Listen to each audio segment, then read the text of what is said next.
hermanos, y ver la historia de los dos capítulos, porque me gustaría más discutir algunas aplicaciones que creo que el texto nos sugiere. Entonces, voy a poner una diapositiva.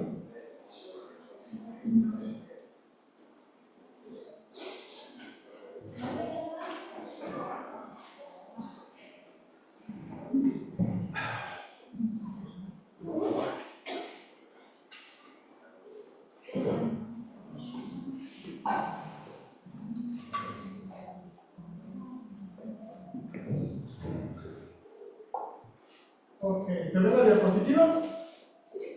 ¿Sí? Ok, hermanos, estamos en Génesis capítulo 44 y 45, estamos viendo ahora, vimos el 42, los pasos hacia la reconciliación, 43, los pasos hacia la reconciliación, y en este capítulo, hermanos, estamos viendo la reconciliación, estos dos capítulos, capítulo 44 y capítulo 45. Voy a poner también esto. Ok, a lo mejor así es el negro nada más y se pone mucho de volumen. Ok, permítame, vamos a orar y comenzamos, hermanos. Señor, ayúdame por favor en esta mañana. Dame gracia para poder explicar de nuevo concisamente y discutir. La vida de José se ha usado, Señor, mucho por los consejeros bíblicos para tratar y dar consuelo y esperanza a perpetradores y ofensores que han causado abuso, pero también y especialmente, Señor, a víctimas y ofendidos que han sido, Señor, los abusados. En esta mañana hay mucho que discutir y hay mucho que pensar. Y me gustaría mucho que los hermanos ahí en sus discipulados o en otras ocasiones pudieran discutir todo lo que la vida de José. Es más, después a lo mejor traducir esa parte del doctor Talbert. Pero ayúdame, Señor, por favor, a explicar lo que necesito también, por favor. Ayúdanos y dame gracia para explicar bien. Te lo suplico en Cristo Jesús. Amén. Bien, hermanos, estamos en Génesis capítulo 44.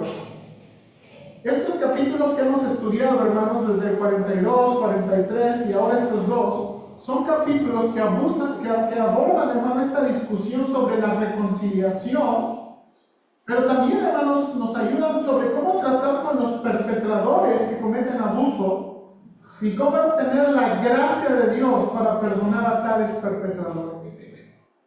La vida de José, hermanos, y su caso aquí, demuestran que Dios castiga y trae aflicción, necesidad y angustia a aquellos que han ofendido severamente y gravemente a otros.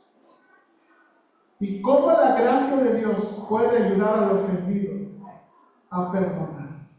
Creo que, hermanos, en la perspectiva global de la historia de Génesis, en estos capítulos, especialmente desde el 42, creo que esto es lo que nos está enseñando. Ahora, hermanos, sin embargo, creo que hay algunas cosas en las que necesitamos sabiduría para separar la historia de José de nuestra propia historia y aplicar la historia de José a nuestra propia historia. Hermanos, si José viviera hoy en nuestros días y fuera vendido por sus hermanos, pondríamos una demanda del ministerio en la fiscalía y empezaría todo un proceso. Hermanos, hay cosas en la vida de José que necesitamos separar y hermanos, note aquí que necesitamos mucha sabiduría, porque no queremos usar la historia de José como un absoluto para decir que aquellos que han sufrido abuso deben perdonar y reconciliarse y saludarse y abrazarse de sus perpetradores. Déjenme hacer algunas observaciones. ¿Por qué necesitamos separar la historia de José de nuestras propias historias? Hermanos, no podemos permitirle a un abusador o abusadora estar cerca de un niño o joven que ha sido abusado. Debemos proteger a aquellos. Debemos tener como la más alta prioridad, hermanos, proteger a aquellos que han sido vulnerables o que están en peligro. Hermanos, yo no voy a usar la historia de José para pedirle que se reconcilie con alguien que le ha golpeado. Y de nuevo, quiero ser sabio y no enredarme en mis palabras, hermanos, pero si algún día usted maltrata a uno de sus hijos y golpea a uno de sus hijos, yo no le voy a decir a sus hijos, regresa con tu padre. Si un día usted como esposo golpea a su esposa o al revés, yo no le voy a decir, regrese a su esposa ahorita. La más alta prioridad es proteger a aquellos que son vulnerables. Entonces, yo no voy a hacerles regresar a aquellos que estén en peligro. También, hermanos, no podemos permitir que un abusador esté en la iglesia sin asegurarnos que se ha arrepentido, que Dios le ha transformado y le sigue transformando. Hermanos, la acusación moderna de los últimos años es que en la iglesia se forman y se consienten a los perpetradores y abusadores. No podemos permitir eso. Ahora, no significa que les vamos a expulsar, pero necesitamos asegurar que si existe en la iglesia alguien así, que se ha arrepentido y que Dios le está transformando. Hermanos, la reconciliación es la meta del perdón, pero en ciertas ocasiones no será posible dado la falta de arrepentimiento o el tipo de abuso del perpetrador. Es la reconciliación, como dijimos y hemos dicho, es la meta del perdón. Pero a veces va a ser muy difícil porque no hay arrepentimiento. Y a veces hay un abuso, hermanos, que va a ser muy difícil reconciliarse con el perpetrador. Hermanos, el perdón no asegura la remoción de las consecuencias legales.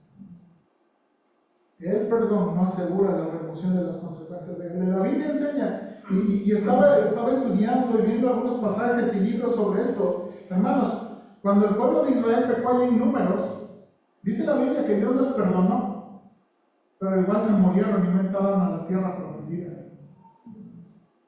Dios perdona, pero eso no implica la remoción de las consecuencias legales.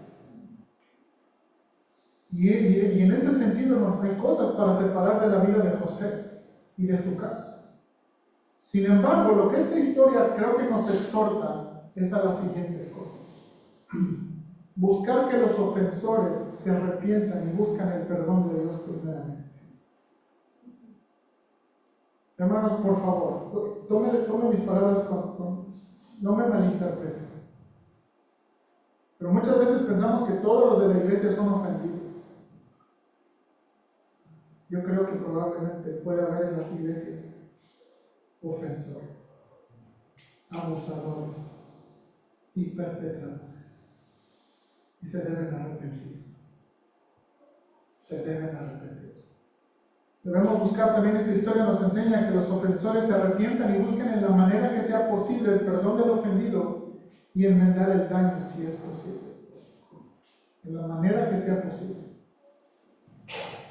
Creo que esta historia nos invita a buscar que los ofendidos otorguen el perdón como un medio de liberación del odio y la venganza. Del odio y la venganza. Y creo que buscar que los ofendidos encuentren la sanidad y el propósito de Dios en su vida, sus vidas, como un canal para bendecir a otros.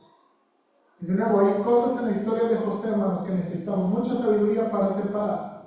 Pero hay cosas en la vida de José que podemos aplicar a nuestra propia historia. Y déjenme de nuevo contarle o verle brevemente lo que está pasando en esta historia. Génesis capítulo 44, por favor. ¿Qué tenemos aquí en Génesis? Lo primero que tenemos en el primer, hay 3 párrafos bien señalados y bien marcados. Hay 3 escenas bien marcadas en estos capítulos. Bueno, 4. Hermanos, José, ¿verdad?, hace que su mayordomo lleve a cabo un plan en el que acusará a Benjamín de robo. Como leímos, hermanos, apenas los hermanos salen de los límites de la ciudad cuando son alcanzados por el administrador. El mayordomo, hermanos, ¿verdad? Esta es la historia que José está tramando. Y de la boca de José, el mayordomo les va a decir lo siguiente: ¿no es esta en la que bebe mi señor y por la que suele adivinar? Hermanos, ¿se acuerdan que José está poniendo una copa en el menor? Ahora necesitamos entender lo que está pasando. Acuérdense que José es el señor de Egipto, pero también, hermanos, los egipcios saben que José puede interpretar los sueños. Él no es cualquier persona, él no es un administrador, un contador, ¿verdad? Graduado, no. Él es un hombre muy sabio.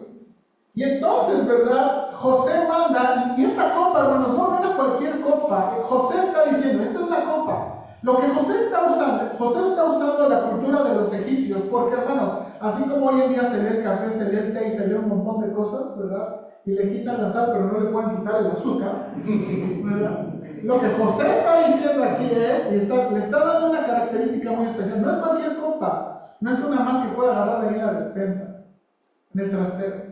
Esta es la copa con la que, hermanos, los egipcios están entendiendo. Esta es la copa que puede adivinar. Ahora, hermanos, más adelante vamos a ver que José está haciendo esto nada más para que entiendan el punto. No, José no está diciendo, yo uso esta copa para adivinar. Ahora, hermanos, los hermanos de José, no sé si usted vio, pero están muy confiados. Y lanzan estas palabras: aquel de tus siervos en que fuera hallada la copa, que muera. Y aún nosotros seremos siervos de mi Señor. ¿Se acuerdan? Están muy confiados, están muy confiados en lo que está pasando. Sin embargo, resulta que se encuentra la copa en el saco de Benjamín. Ahora, hermanos, acuérdense, no vamos a leer la historia. Ellos muy confiados dijeron que muera y todos somos sus siervos. ¿Qué dijo el mayordomo? Diría el hermano Ortega, tapas. Ustedes dijeron que se muera, que se... Pero dijo el mayordomo, no, nada más el que tiene la copa va a ser siervo. Empieza. Miren lo que dice el versículo 13, 44:13. Entonces ellos rasgaron sus vestidos y cargó cada uno su asno y volvieron a la ciudad. Hermanos, ¿qué hubiera pasado en una escena similar años atrás? ¿Qué hubiera pasado, hermanos, en una escena similar años atrás? Nota aquí el versículo 13 dice que cargaron todos y regresaron todos. ¿Qué hubiera pasado, hermanos, 20 años atrás? Porque 20 años atrás fue cuando vendieron a José. Pues sí, que se quede, ¿cómo ven? Miren, nos llevamos todo, que se quede Benjamín, ¿no? Entonces le vamos a decir, papá robó, ni modo, ¿qué vamos a hacer? Pero regresan. ¿Por qué son diferentes? Y acuérdense algo muy interesante en estas historias. ¿Por qué Judá es diferente? Hermanos, ¿qué ha hecho Dios para cambiar a estas personas? ¿Qué ha hecho Dios para cambiar a estas personas? Hermanos, ¿en qué está interesado Dios cuando trae aflicción, necesidad y angustia? ¿Qué es lo que Dios quiere? Hermanos, vimos en los capítulos anteriores, Dios trae eso para cambiar a las personas, para transformar a las personas. Estos hombres son diferentes porque 20 años Dios ha estado trabajando con ellos. Y los últimos tiempos, desde que Dios ha traído al hambre a Egipto, Dios nos ha confrontado con su carácter, con lo que son, hermanos, porque eso es lo más importante para Dios. El carácter, lo que somos, es lo más importante para Dios. Ahora, hermanos, esta es la cosa. Dios bien pudiera haber creado una nación de Israel de un hijo, de 2 hijos. Pero Él quiere crear una nación de 12 hijos, las 12 tribus de Israel. Y Dios, para hacer eso, va a tener que tratar con su carácter. Y hermanos, piense en esta historia siglos después, escuchando a los nietos. Oh, tu abuelito era una cosa espantosa. Pero Dios lo cambió. No, tu tata. No, tu tata. Pero Dios lo cambió. Porque Dios transforma a las personas. Muchas veces, hermanos, tiene que traer aflicción, necesidad y angustia. Ahora, mire el versículo 14. Siguiente escena. Cambia la escena del capítulo 14. Nótese, hermanos, En esta escena, versículo 14 dice, vino Judá con sus hermanos a casa de José.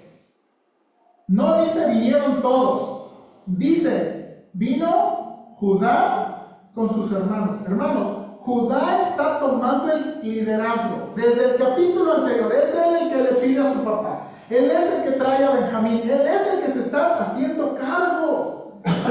Y es él el que no quería nada con la familia en el capítulo 38. Él es el que se aparta. Él es el que tiene a los hijos perversos que Dios mata. Y es él el que está tomando el liderazgo aquí. De nuevo, hermanos, por favor, no pierdan de vista lo que está Dios haciendo con Judá. Hermanos, José les confronta y les dice, ¿no sabéis que un hombre como yo sabe adivinar? La Nueva Traducción Viviente, ¿no saben que un hombre como yo puede predecir el futuro? Ahora, hermanos, ¿cómo podía predecir el futuro y no tenía su copa? No necesitaba una copa. Él había usado y él había tramado todo esto. Y él había de nuevo servido al faraón no por copas ni cosas esotéricas. José simplemente los está confundiendo. Les está mostrando su plan. Hermanos, no sé si usted notó versículo 16. Mire por favor y lea conmigo versículo. Bueno, no lea conmigo, mire versículo 16. Entonces dijo Judá, ¿qué diremos a mi Señor? ¿Qué hablaremos? ¿O con qué nos justificaremos? Judá no tiene cómo defenderse de lo que es evidente. Pero estas palabras, hermanos, Dios ha hallado la maldad de tus siervos. Estas no son cualquier palabra. Hay algo que han hecho estos hermanos, todos, y saben muy bien. No está hablando, Dios ha encontrado un montón de pecados. No, yo soy bien malo. No, ellos saben muy específicamente qué han hecho. Ellos saben muy específicamente qué han hecho. Ahora, esto es algo muy interesante. Judá intenta negociar, pero José no acepta. Judá relata todo lo que leímos en el capítulo anterior, cómo la vida de Benjamín es muy valiosa a Jacob y cómo su pérdida será irremediable para su padre. 2 veces Judá repite, si tú no harás descender las canas de tu siervo nuestro padre con dolor al Señor, versículo 29 y 30. Entonces, hermanos, Judá pide dar su vida. Después de este largo discurso, Judá pide dar su vida con la que su hermano, por la de su hermano, para que pueda regresar a Jacob. Ahora, hermanos, ¿qué es lo que está pasando aquí? ¿Qué está pasando aquí? Y quiero que noten la historia global. ¿Qué está pasando aquí? Primero, en la primera escena regresan todos sus hermanos. En esta segunda escena, Judá está dispuesto a dar su vida por la de Benjamín. Cuando 20 años antes, el mismo Judá es el que les dice a todos sus hermanos, queremos matarlo, véndanlo. Es el mismo Judá que dijo, véndanlo, es el mismo Judá que le está diciendo, yo por él. ¿Qué está pasando aquí, hermanos? ¿Qué está pasando aquí? Las aplicaciones, hermanos, que necesitamos considerar es que en el camino de la reconciliación, de nuevo, Dios usa la aflicción, la necesidad y la angustia para transformarnos. Hermanos, la respuesta de Judá nos enseña que es difícil que alguien esté siendo castigado por Dios y no sepa que está siendo castigado. Hermanos, la conciencia de los hermanos de José y ahora Judá nos enseñan claramente que podemos y debemos atender cuando Dios nos castiga. Hermanos, de nuevo, noten lo que está diciendo Judá. Él sabe por qué Dios lo está castigando. Él sabe por qué Dios le ha traído. Y eso es una gran lección para nosotros, porque no puede ser posible que Dios nos esté castigando y digamos,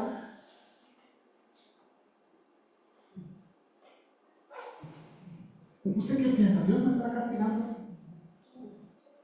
Debemos y podemos saber, hermanos. También, hermanos, lo más que tardamos en arrepentirnos, lo más que Dios puede traer situaciones adversas. Hermanos, de nuevo, debemos, al igual que los hermanos de José, analizar todas nuestras circunstancias a los ojos de nuestra relación y situación con Dios. ¿Se acuerdan, hermanos, en los capítulos anteriores? ¿Qué dijeron? Dios, nos están maltratando, nos están acusando, nos están dejando en la cárcel. Es Dios. Porque, hermanos, los hijos de Dios no caminamos en la vida sin rendir cuentas. Hermanos, los hijos de Dios no vivimos nuestra vida y no podemos vivir nuestra vida sin rendir cuentas. Hermanos, la salvación no solo es un mensaje que aceptamos, es una relación a la que entramos. Cuando usted se arrepintió y creyó en Cristo, hermanos, de nuevo, no agarró una membresía de San y Cosmo para entrar al cielo. No, usted se puso para ser hijo, siervo y esclavo de Jesucristo. Amén.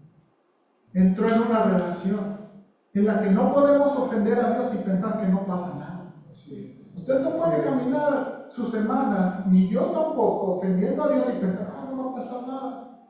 A lo mejor no pasa nada ahorita, pero después. Ahora, hermanos, aunque la palabra arrepentimiento no aparece, los hermanos de José están mostrando señales de arrepentimiento. No voy a ir al pasaje por causa de tiempo. Segunda de Corintios 7, hermanos, versículos 11 en adelante, nos enseña las marcas genuinas del arrepentimiento. El arrepentimiento no solo es tristeza. A veces, hermanos, nada más pensamos que porque alguien está triste, porque alguien llora, está arrepentido. No, hermanos, muchas personas lloran y están tristes porque lo descubrieron, no porque están arrepentidos. Lo que va a enseñar 2 de Corintios capítulo 7, hermanos, es que el arrepentimiento es un cambio. Trae un cambio, hermanos. Las ofensas que ¿verdad? Las ofensas, hermanos, que nos causamos unos a otros también son ofensas hacia Dios. Y tenemos que arreglar primero nuestra relación con Dios, pero arrepentimiento es cambio. Por ejemplo, déjame dar esto viene de mi maestro, cuando me dio la clase de Pentateuco. Si un hombre no está dispuesto a tomar medidas básicas de rendición de cuentas por el uso de su computadora después de ser descubierto mirando pornografía en internet, entonces probablemente deberíamos concluir que no se ha arrepentido. Si alguien dice, no, estoy arrepentido, pero no, lo cacharon y total, pero ¿qué? ¿Vas a darme el teléfono? ¿Vas a rendir cuentas? No. Arrepentimiento es cambio. Si un hombre no está dispuesto a eliminar por completo su vida a la persona con la que cometió adulterio, entonces probablemente no se ha arrepentido. Si el abusador de menores no está dispuesto a entregarse a las autoridades, probablemente no se ha arrepentido. Ahora hay que pensar en esto. Y es algo que José va a ilustrar en los siguientes capítulos. El hecho de que una persona se haya arrepentido no significa que nunca volverá a cometer el pecado.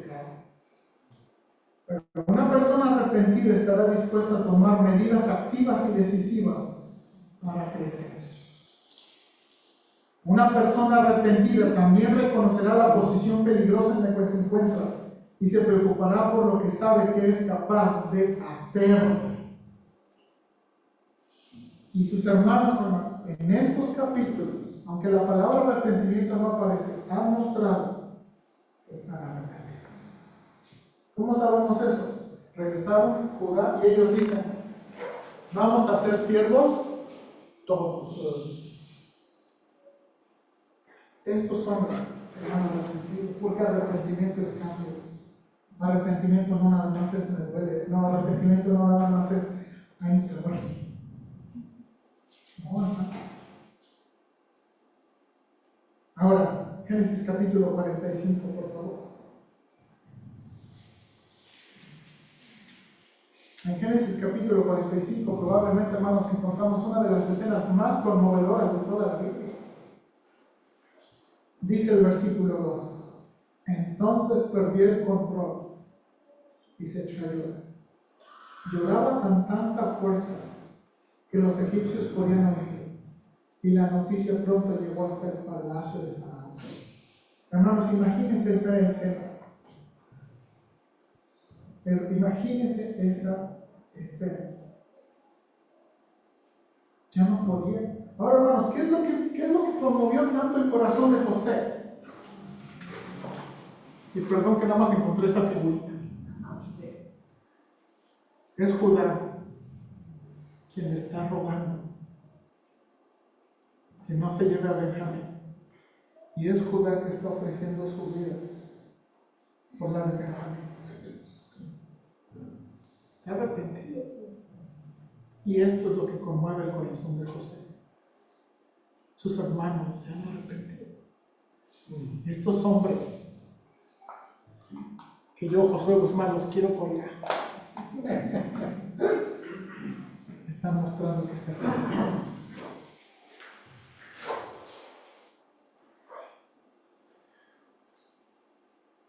Perdón, aquí puse Judá, pero es José. José les pregunta por su padre, pero están en shock. Miren las palabras que dice la Biblia. No pudieron responderle porque estaban ¿qué? Hermanos, estos hombres estaban en shock. Y entonces José les dice: acérquense. Y pronuncia palabras, hermanos, de un corazón lleno de gracia. Un corazón lleno de gracia. Miren, hermanos, lo que dice el texto. Versículo 5. No os entristezcáis o no se inquieten. No os pese haberme vendido. No se enojen con ustedes mismos. Y usted ya sabe lo que yo pensaría, ¿verdad? Y luego da la explicación. Para preservación de vida me envió Dios. Les dice, quedan 5 años. Hermanos, no es cualquier hambre, no es una mala racha. Usted vimos el capítulo anterior. Hermanos, es una hambruna tremenda.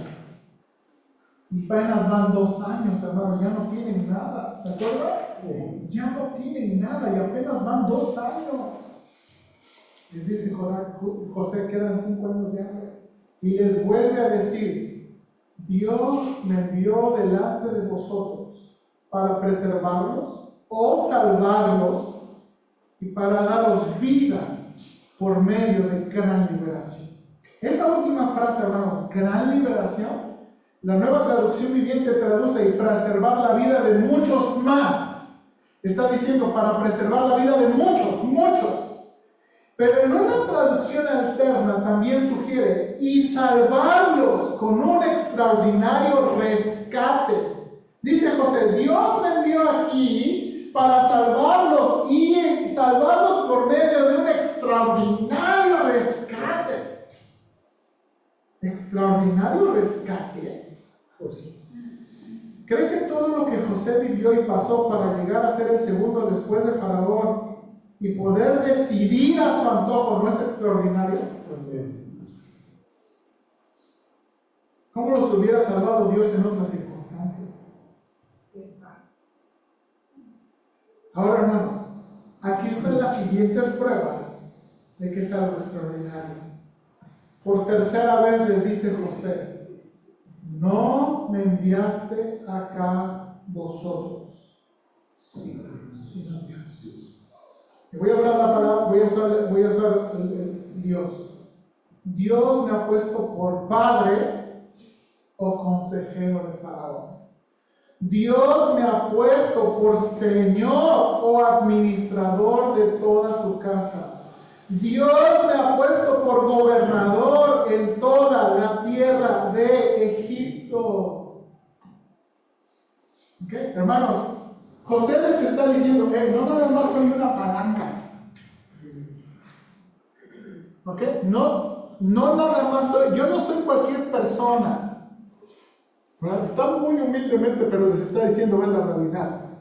No fueron ustedes y Dios los va a salvar. Y miren lo que Dios va a hacer. Dios me ha hecho padre, Señor y gobernador de toda la tierra de Egipto.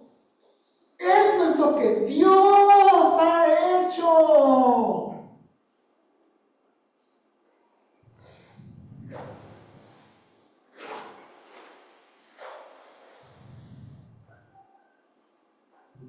Hermanos, estas son palabras de gracia.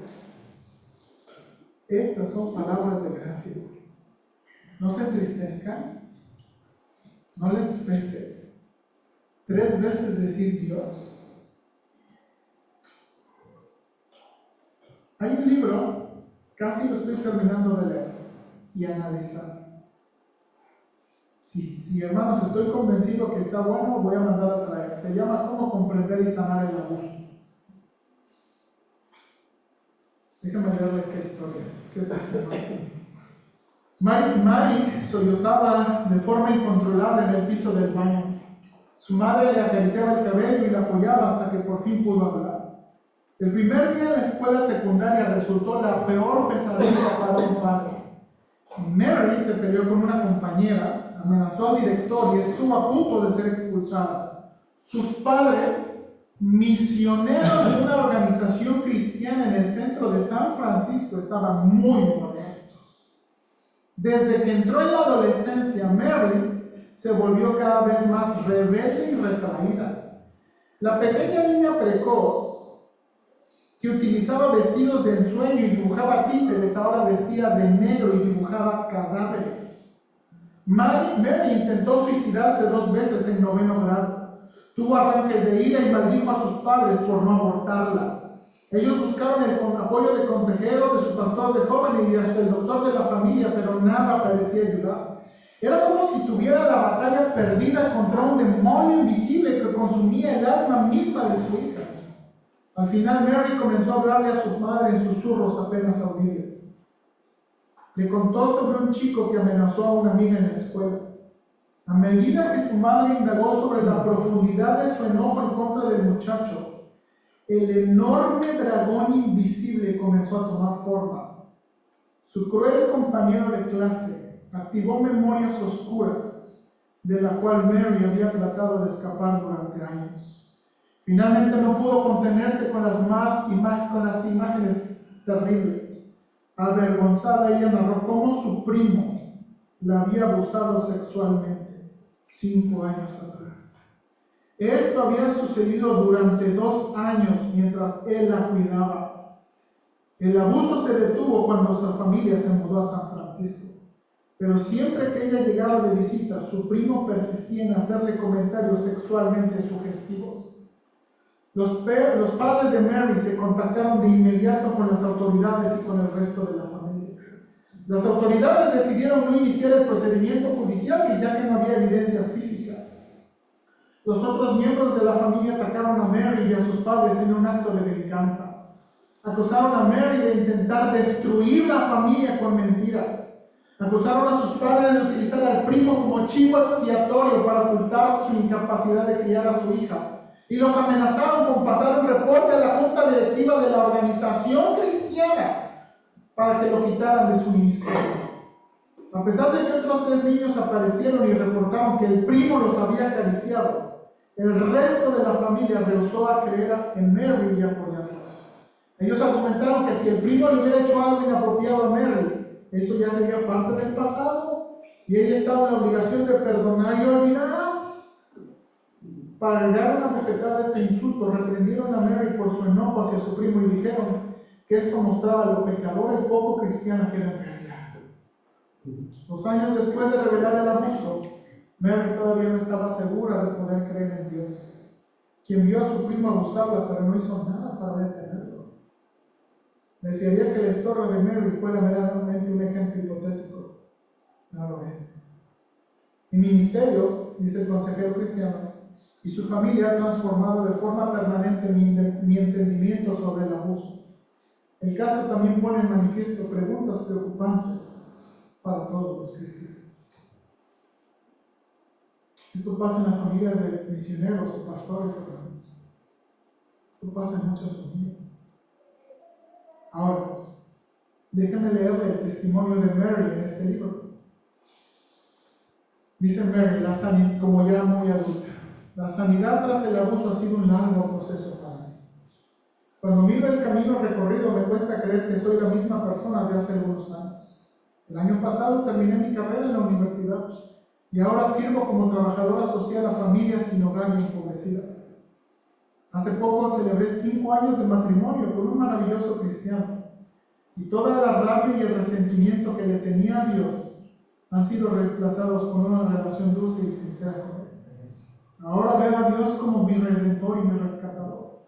Escuchar canciones como Sublime Gracia siempre me llenan los ojos de lágrimas. He dedicado mi energía a ayudar a las mujeres y los niños necesitados, muchos de los cuales son víctimas de abuso. Siento que yo los puedo ayudar a un nivel que alguien que no ha sido abusado no los puede ayudar, porque literalmente me puedo poner en sus zapatos. Nunca dejaré de maravillarme ante la forma en la cual Dios usa el mal para hacer cosas buenas, si se lo permitimos. Pero mi sanidad no ocurrió de la noche a la mañana. Los años después de mi revelación fueron los más difíciles de mi vida. Quiero recordarle a los lectores que sanar después de ser abusado requiere tiempo, paciencia y apoyo de los demás. Con frecuencia damos 2 pasos hacia adelante y 1 hacia atrás. Creo que es importante para las víctimas recordar esto y no martirizarse si el proceso toma más tiempo de lo esperado. Mi sanidad se dio con lentitud. Comenzó con mis padres, que me amaban mucho. Me amaron cuando actuaba de manera desagradable y se quedaron a mi lado cuando estaba enojada. Si es posible, las víctimas de abuso deberían buscar a alguien que las ame de esta manera. Podría ser un padre, hermano, pastor o terapeuta. Antes de que las víctimas se puedan aceptar y amar a sí mismas, tienen que experimentar este amor incondicional por parte de otra persona. Después de que acepté que mis padres me amarían, pasase lo que pasase, comencé a confiar en los demás. Comencé contándole a un buen amigo sobre el abuso. Poco a poco empecé a confiar en las personas, de manera que parecía sin importancia cómo salir en citas con chicos o mostrar mi verdadera forma de ser a mis amigos. Animo a las víctimas de abuso que hablen con personas cuando se sientan listas, para que puedan volver a experimentar la confianza. En mi viaje descubrí que cuanto más confiaba en las demás personas, más podía confiar en Dios. Como segunda cosa, como víctima de abuso, lograr sanar mi relación con Dios ha sido la cosa más difícil para mí. Me tomó más tiempo que cualquier otra cosa y fue lo más doloroso, pero al final se dio. Durante mucho tiempo sentí rabia para con Dios. Aunque seguí yendo a la iglesia, no sentía mucho amor por Dios. Eso estaba bien. No somos responsables de nuestros sentimientos, dice ella. Solo somos responsables de seguir obedeciendo y buscando a Dios. Durante mi sanidad aprendí que está bien enojarse con Dios. Él quiere que le contemos nuestra ira. Me fue útil escribirle cartas a Dios para expresarle lo confundida y enojada que estaba con Él y para pedirle que se me revelara. El último paso, tercero, fue perdonar a mi agresor y a las personas que le permitieron abusar de mí. Creo que solo podemos perdonar a nuestro ofensor después de que se ha sanado la relación de la víctima con Dios. Perdonar a la persona que ha abusado es un acontecimiento sobrenatural y solamente se puede lograr con la ayuda de Dios. Hermanos, es lo que vemos en las palabras de José. Déjenme sugerir unas aplicaciones de mi maestro. Debemos ayudarnos a entender lo que implica el perdón y cuál es realmente el papel de la víctima. Hermanos, todos los pecados son ofensas principales contra el Señor mismo y deben ser perdonados por Él. Nuestro objetivo debe ser que encuentren el perdón y el favor de Dios al ver el pecado como lo fue. Hermanos, en la mayoría de los casos, el perdón no implicará la reanudación de una relación normal entre la víctima y el perpetrador. La interacción de José con sus hermanos no implicó ningún riesgo adicional para él y no podemos ni debemos pedirle a una víctima que asuma ese riesgo. Podemos orar para que se despojen de creencias distorsionadas, se arrepienten y encuentren el perdón y la sanación en Dios. Hermanos, puede haber formas tangibles en que las víctimas pueden amar a sus enemigos. Dios ha llevado a los sobrevivientes del abuso a extender la gracia, visitando a los abusadores en prisión, escribiéndoles cartas que explican el Evangelio, y brindándoles asistencia financiera para que obtengan asesoramiento profesional. El ejemplo de José es de gran ayuda. Nunca se vengó personalmente, aunque claramente tenía el poder para hacerlo. Con el tiempo, ayudó a sus hermanos a lidiar con lo que habían hecho. Los cuidó en Egipto. En la práctica, las víctimas de abuso pueden no ser capaces de ayudar a nadie durante bastante tiempo, pero muchas se recuperarán hasta el punto en que ellas también, como José, podrán ayudar a un número considerable de personas en nombre del Señor. Y esto es lo que vemos aquí, hermanos. Solamente la gracia de Dios. Solamente la gracia. Y el resto del capítulo, hermanos, tiene la reconciliación. La escena cambia y entonces Faraón le manda a José que regresen a Canaán con provisiones, que regresen tu padre y todas las familias, y Faraón les dará alimento. Le manda a José que mande carros y que no se preocupen por las posesiones personales. Imagínense esa escena, hermanos. Imagínense esa escena. Ya el perpetrador, los perpetradores, porque fueron 10, se encuentran con la víctima y la víctima les perdona y les da palabras de gracia y les cuida, y todavía su amigo Faraón. Ahora, hermanos, que Faraón diga estas palabras, ahora, hermanos, todo es sospecha porque el texto no dice. Yo creo que Faraón no sabía la historia verdadera. Sospecho que si Faraón hubiera sabido la historia verdadera, Faraón nos cuelga. Sí. Y no hubiera terminado mal la historia, ¿verdad? Pero no es lo que Dios quiere enseñarnos. Faraón les dice, vayan. Y les da y les promete. Hermanos, José obedece y les dará carros, víveres y vestido. Y nótese lo que enfatiza. A Benjamín dio 300 piezas de plata y 5 mudas de vestido. Además mandó a su padre 10 asnos cargados de lo mejor de Egipto y 10 asnas cargadas de trigo, pan y comida para su padre en el camino. Hermanos, después, todo esto está pasando después de encontrarse con sus perpetradores y decirles quiénes eran. Y por si las dudas, José les dice, ¡shh! No se peleen. ¿Usted cree que se iban a pelear? Entonces llega con Jacob y le dicen, José está vivo. Hermano, yo no sé si puede imaginar esa escena. 20 años ha llorado este padre por su hijo.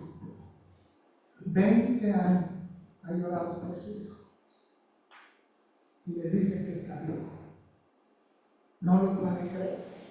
Y yo no sé si Dios tiene mucho sentido de humor, pero mire lo que dice aquí. Y viendo Jacob los carros que José enviaba para llevarlo, su espíritu revivió. Hermanos, no podía creerlo, pero cuando imagínense todos los carros de Egipto, es verdad, es verdad. Hermanos, y las cosas tremendamente malas que le pasaron a José fueron para salvarle la vida a toda su familia. Eso también pasa por el Evangelio. A lo mejor su familia no ha conocido a Cristo, o no conocía a Cristo, y usted llegó con Cristo.